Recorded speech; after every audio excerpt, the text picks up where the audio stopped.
सफाई पाइहालेको खण्डमा मेरो विचारमा त्यो फेरि तपाईको जिम्मेवारीमा उहाँले इच्छाउनुहुन्छ र मलाई काबिल देख्नुहुन्छ भने म त्यो पदमा गइहाले भने पनि मलाई अलिकति समय दिनु म हजुर सबैजना आग्रह गर्छु। मलाई 2 महिना जतिको समय दिनु, त्यतिखेर यो फोटो खिच्ने र माला लाउने खादा लाउने बधाई दिने कार्यक्रमहरू नगरौँ है। अब यो सम्पत्तिले गरेर चाहिँ छानबिन भएको छ, धेरै कडा प्रश्नहरू गर्नु भएको छ र यसमा चाहिँ तपाईँले एउटा ढुक्क हुनुहोस् कि यसमा म एउटा साधारण नागरिक हो। म कुनै राजनीतिक दलमा आबद्ध थिइनँ।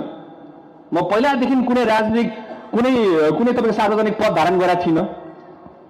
आफूले गर्ने सक्ने दुःख गरेर मैले कति कुरा कमाएँ होला, कति कुरा गुमाएँ होला, कति ऋण लिए होला, कति सापट लिए होला, आफ्नो ठाउँमा छ र त्यसको लागि निष्पक्ष छानबिन गर्नलाई यति कडा प्रश्न गर्नुभयो कि एकछिन त्यो पुरानो सुदन गुरुङ निस्किसकेको थियो, रिसाउने Sudan Gurung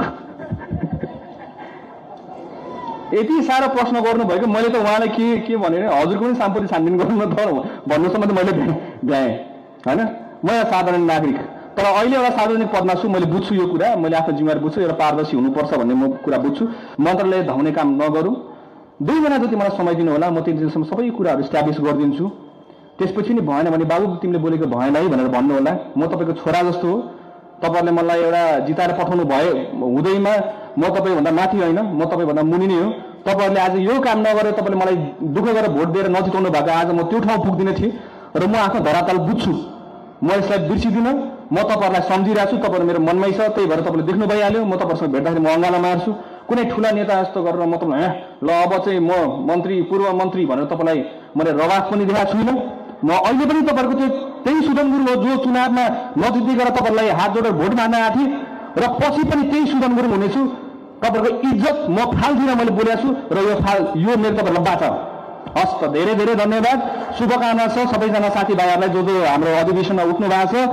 please make sure कि हामीहरू सबै सङ्गठित हिसाबमा जाउँ, एकअर्कामा विवाद नहोस्, झगडा नहोस्। 2-3 वटा ठाउँहरूमा मैले देखिरहेको छु कि हानाहान परिरहेको छ। त्यो भनेको पुरानो राजनीतिक संस्कार हो जुन चाहिँ हामीले तोड्नु पर्नेछ। त्यो संस्कारलाई तोड्दै राष्ट्र स्वतन्त्र पार्टी के हो भन्ने एउटा इक्जाम्पल सेट गरेर यसपालिको प्रदेश स्थानीय केन्द्र त भइहाल्यो, 3 तहको सरकार दिएर